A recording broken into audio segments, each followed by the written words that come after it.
ন্যায়ালয়ৰ সন্মানীয় খণ্ড বিচাৰপীঠ সন্মানীয় ন্যায়াধীশ কল্যাণ ৰায় চুৰানা আৰু ৰাজেশ মজুমদাৰৰ খণ্ড বিচাৰপীঠে ঢিঙৰ বিধায়ক আমিনুল ইছলামৰ ওপৰত যি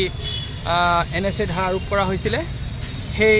গোচৰটোৰ দীৰ্ঘ শুনানি অন্তত আজি চূড়ান্ত ৰায় প্ৰদান কৰিছে আৰু তেখেতৰ ওপৰত আৰোপ কৰা NSA ধাৰা খাৰিজ কৰিছে। অৰ্থাৎ তেখেতক আৰু নিৰাপত্তা আইনৰ অধীনত আৰু তেখেতক আবদ্ধ কৰি ৰাখিব নোৱাৰিব, তেখেতক জেলত থাকিব নোৱাৰিব, তেখেতক মুকলি কৰি দিবলৈ আজি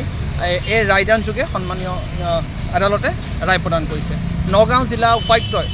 14 মে 2025 তাৰিখে জাননী নং NMM 17/2025/NSA/83 জৰিয়তে ভাৰতীয় নিৰাপত্তা আইনৰ ধাৰা 3 উপধাৰা 2 অধীনত তেখেতক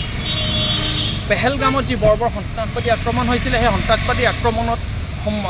ওপৰত পঞ্চায়ত নিৰ্বাচনৰ সময়ত আগবঢ়োৱা এক বক্তব্যৰ বাবে তেখেতৰ ওপৰত NSA ধাৰা আৰোপ কৰা হৈছিলে আৰু সেই NSA ধাৰা আৰোপ কৰাৰ পিছত আমি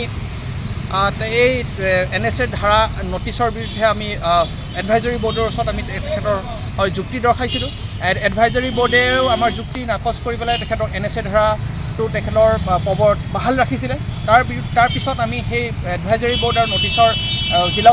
নগাঁও জিলা উপায়ুক্তই জাৰি কৰা নটিচৰ বিৰুদ্ধে আমি গুৱাহাটী উচ্চ ন্যায়ালয়ত আমি গোচৰ পঞ্জীয়ন কৰিছিলোঁ। WPC ক্ৰিমিনেল 42/2025 নঙত এটা গোচৰ এটা পঞ্জীয়ন হৈছিলে আৰু সেই গোচৰটোৰ দীৰ্ঘকাল শুনানিৰ পিছত 6 নৱেম্বৰ 2025 তাৰিখে চূড়ান্ত আচলতে শুনানি সমাপ্ত হৈছিলে। তাৰপিছত ৰায়টো সন্মানীয় ন্যায়াধীশে সংৰক্ষিত কৰি ৰাখিছিলে আৰু আজি এই ৰায়টোৰ চূড়ান্ত ৰায়দান প্ৰদান কৰে আৰু তেখেতক অৰ্থাৎ আমিনুল ইছলামক এই NSA ধাৰাৰ পৰা তেখেতক মুক্ত ঘোষণা কৰিছে। নগাঁও জিলা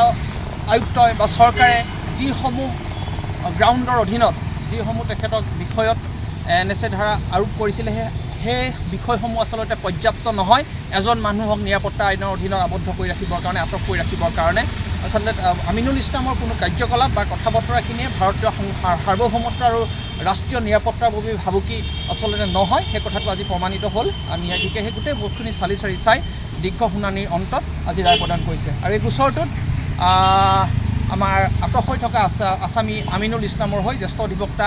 শান্তনু বৰঠাকুৰ ডাঙৰীয়া আৰু তেখেতক সৌৰদীপ দে সহযোগ কৰিছিলে আৰু দীৰ্ঘ শুনানিৰ অন্তত আজি আচলতে